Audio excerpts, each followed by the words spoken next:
Childhood and Growing Up. This is for B.Ed first year, exclusively for Pondicherry University, explained by Dr. Shubha, Vasavi College of Education, Pondicherry. We are dealing with childhood and growing up. This is Unit-2 and Part-1. Psycho-social perspective of childhood and adolescence.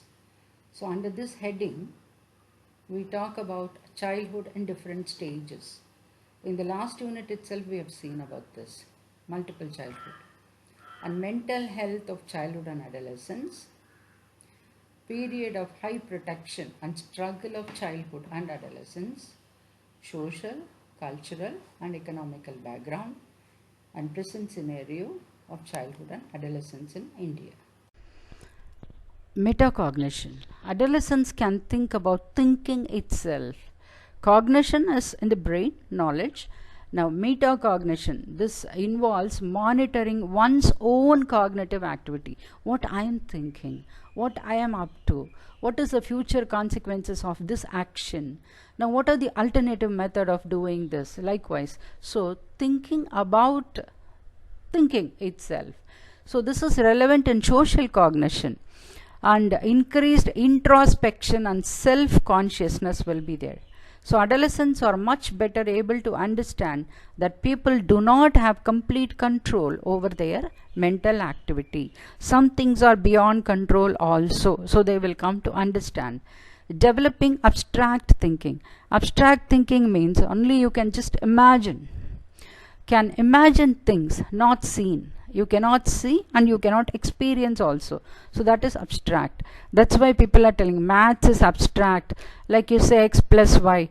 What is x? What is y? We cannot symbolize x and symbolize y. So maths is abstract. Okay, this allows. Whereas history or other things are concrete. Like in social science also you can just touch the mud and all that. Okay, but maths is abstract. But abstract you have to make it concrete. Can imagine things not seen and experienced.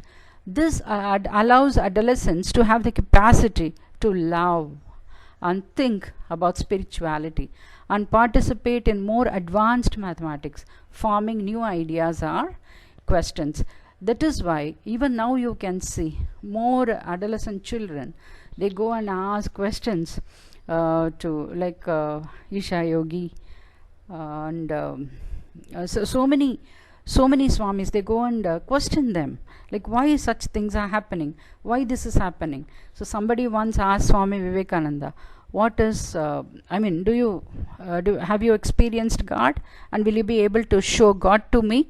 So that time Swami Vivekananda said very calmly, it is after his speech at Chicago, he came to Chennai. That time this boy he asked Swamiji, and Swamiji very calmly said, okay, now you have eaten sugar. Now could you tell me how sugar tastes? That boy said, yes, it is sweet. Now what is sweet? Swami asked. Sweet? Yes, you have to experience the same thing. So sweet you have to experience. And energy. So you talk about energy. I don't have energy, you say. I have energy, you say. But you cannot explicitly show what is energy. Only you can feel that you have the energy or you don't have the energy. Likewise, God also. You can feel. It's a feeling. So this is an abstract thinking. So such feelings develop only at the age of in their teens. Adolescents develop more advanced reasoning skills, the ability to explore a full range of possibilities in any situation. From concrete thinking, they move to logical operations.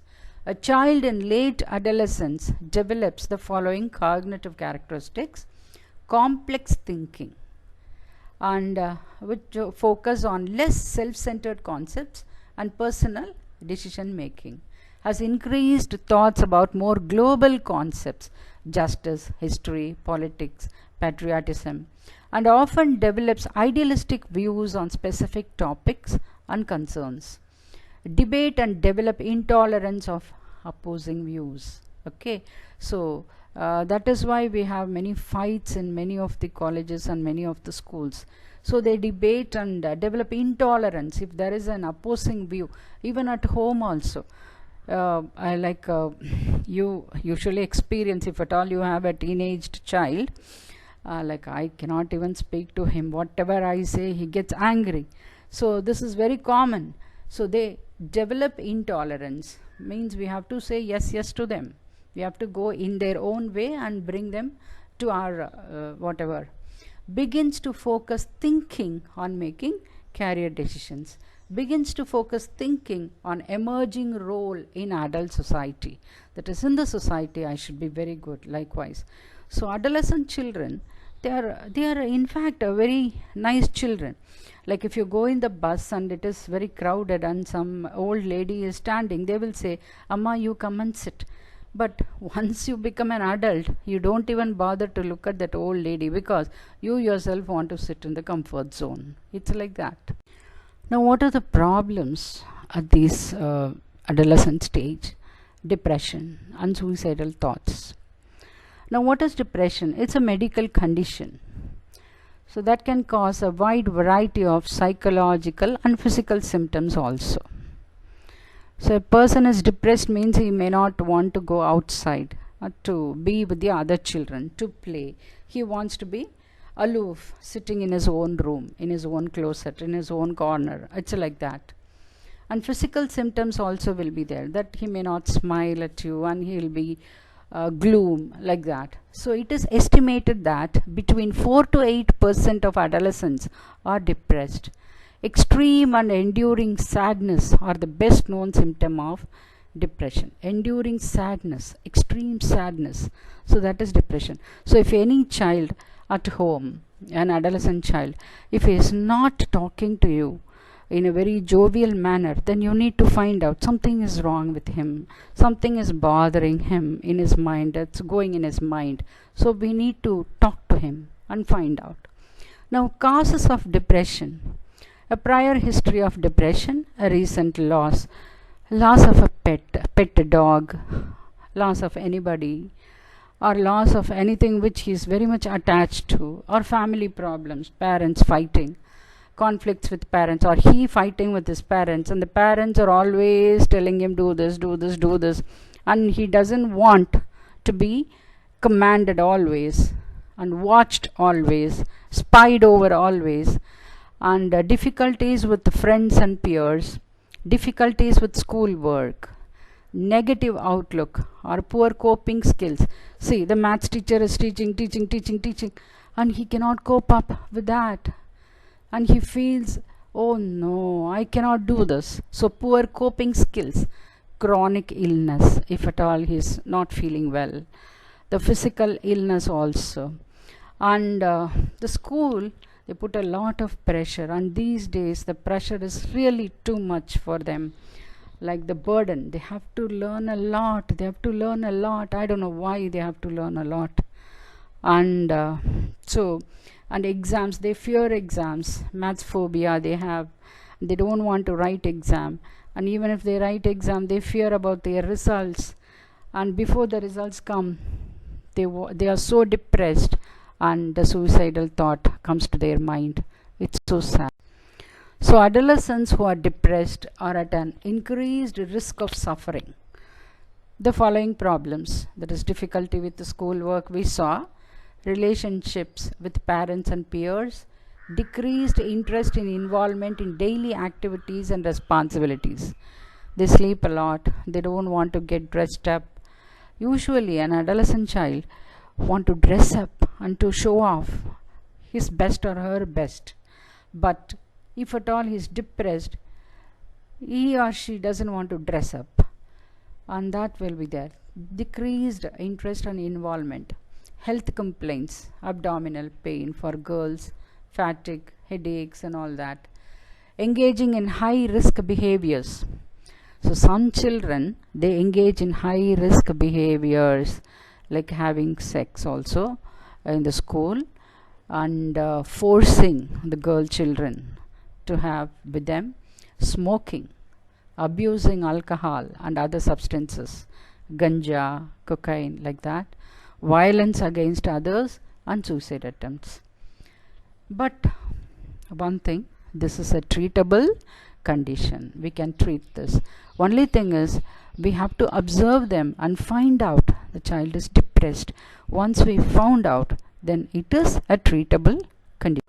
Suicide is a tragic, but it is preventable consequence of severe depression. Any mention of suicide, let us suppose if anybody is uttering, I don't want to live, so any mention of suicide or self-harm should be taken very seriously.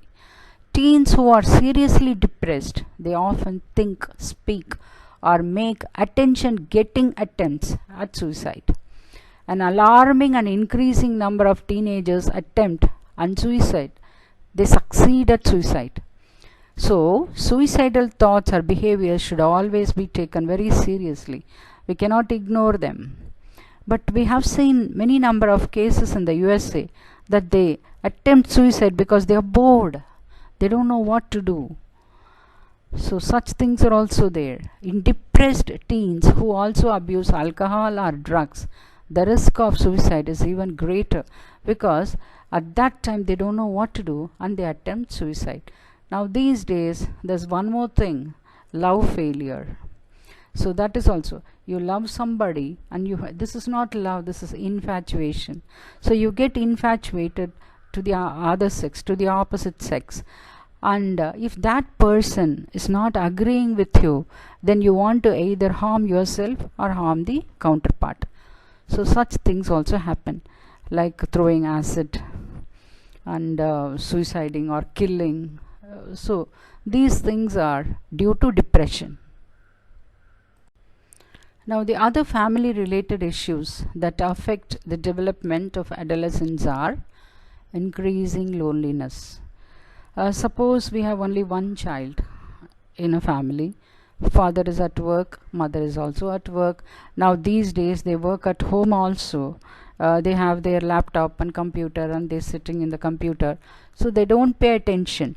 They think, okay, it's okay to give them breakfast, lunch and dinner and some snacks. Give them snacks, give them a cell phone and give them a TV and Wi-Fi connection. It's okay. That is good parenting, but that's not good parenting. You need to be with them. So increasing loneliness. Now this is an unpleasant feeling in which a person feels a strong sense of emptiness. That is, I'm empty, I'm a waste, like my mother also don't want to sit with me. So, and solitude resulting from inadequate social relationships. So these days we don't have grandparents also together, even neighbors also don't talk. So inadequate social relationships. Now this actually is harming a lot. You know why? If at all you have an adolescent, a teenage girl at home, and if she is not attended by the parents properly, she may start liking the milkman or a postman, because attention craving, they want to crave attention from somebody. So we need to be very, very careful. Now this loneliness is a natural phenomena because humans are social creatures by nature. Adolescents have to deal with many changes, including the nature of their bodies. The body also changes, relationships with peers and parents, and increased autonomy. They want to have autonomy, like, yes, I need to decide, because ego starts only at this stage.